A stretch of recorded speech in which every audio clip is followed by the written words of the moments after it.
سیدہ زہرا، سیدہ زہرا۔ الحمدللہ رب العالمین والصلاة والسلام علی خاتم النبیین، اما بعد فاعوذ باللہ من الشیطان الرجیم، بسم اللہ الرحمن الرحیم۔ الصلاة والسلام علیک یا رسول اللہ وعلی آلک واصحابک یا حبیب اللہ۔ الصلاة والسلام علیک یا نبی اللہ وعلی آلک واصحابک یا نور اللہ۔ فرمان مصطفیٰ صلی اللہ علیہ وسلم ہے کہ تم جہاں بھی ہو مجھ پر درود پڑھو کہ تمہارا درود مجھ تک پہنچتا ہے۔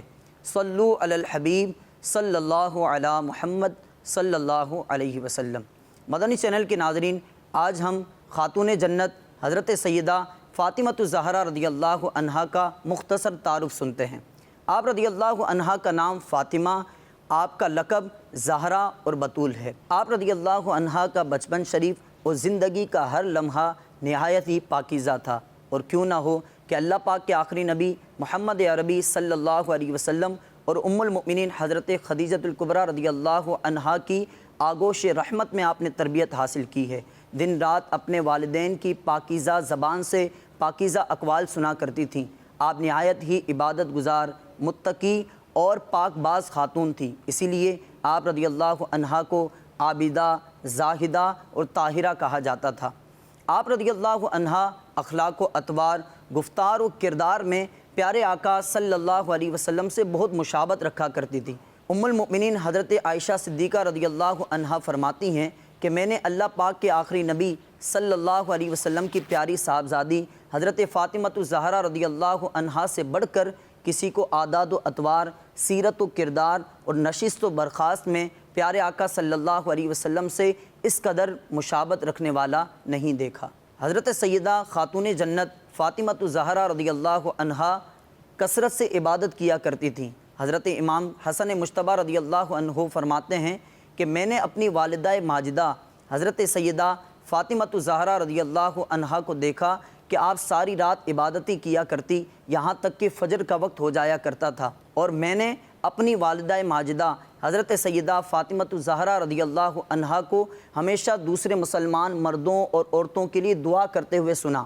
آپ اپنی ذات کے لیے کوئی دعائیں نہیں کرتی تھیں۔ ایک مرتبہ میں نے اپنی والدہ ماجدہ حضرت سیدہ فاطمۃ الزہرا رضی اللہ عنہا سے عرض کی کہ اے امی جان، کیا وجہ ہے کہ آپ دوسروں کے لیے دعائیں کرتی ہیں اور اپنے لیے نہیں کرتی؟ تو آپ رضی اللہ عنہا نے فرمایا کہ بیٹا، پہلے پڑوس ہے اور پھر گھر ہے۔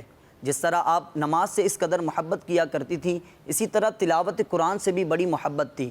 حضرت سیدنا سلمان فارسی رضی اللہ عنہ فرماتے ہیں کہ ایک مرتبہ میں پیارے آقا مدینے والے مصطفیٰ صلی اللہ علیہ وسلم کے حکم پر حضرت سیدہ فاطمۃ الزہرا رضی اللہ عنہا کی خدمت میں حاضر ہوا تو میں نے دیکھا کہ حسنین کریمین سو رہے ہیں اور حضرت سیدہ فاطمۃ الزہرا رضی اللہ عنہا پنکھا جل رہی ہیں، اور ساتھ ساتھ زبان سے تلاوت قرآن بھی جاری ہے۔ یہ دیکھ کر حضرت سلمان فارسی رضی اللہ عنہ فرماتے ہیں کہ میرے دل پر رقت طاری ہو گئی۔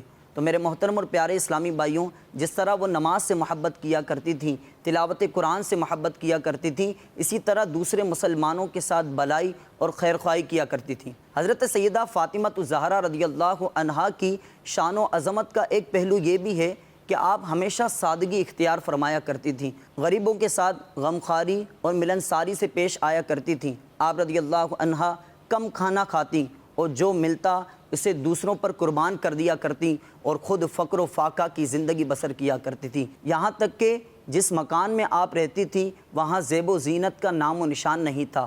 قیمتی اور خوبصورت بستر تو دور کی بات ہے، بعض اوقات وہاں پر عام بستر بھی بمشکل میسر آتا۔ آپ رضی اللہ عنہا کا کمال یہ تھا کہ آپ رضی اللہ عنہا اپنے گھر کے دروازے سے کسی سائل کو خالی ہاتھ نہیں لوٹاتی تھیں، اور آپ رضی اللہ عنہا نے ایثار اور سخاوت کی ایسی مثالیں قائم کی جنہیں سن کر عقلیں دنگ رہ جاتی ہیں۔ اور آپ رضی اللہ عنہا کا خوف خدا بھی کمال کا تھا۔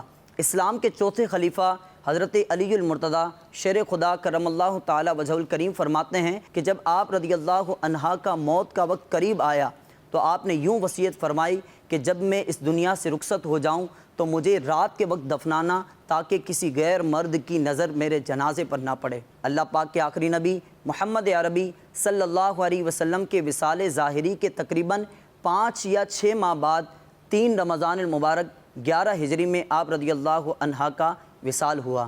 اللہ پاک ہمیں سیدہ فاطمۃ الزہرا رضی اللہ عنہا کا صدقہ نصیب فرمائے اور ہماری اسلامی بہنوں کو ان کی سیرت پر عمل کرنے کی توفیق عطا فرمائے، آمین بجاہ النبی الکریم صلی اللہ علیہ وسلم۔ سیدہ زہرا، سیدہ زہرا۔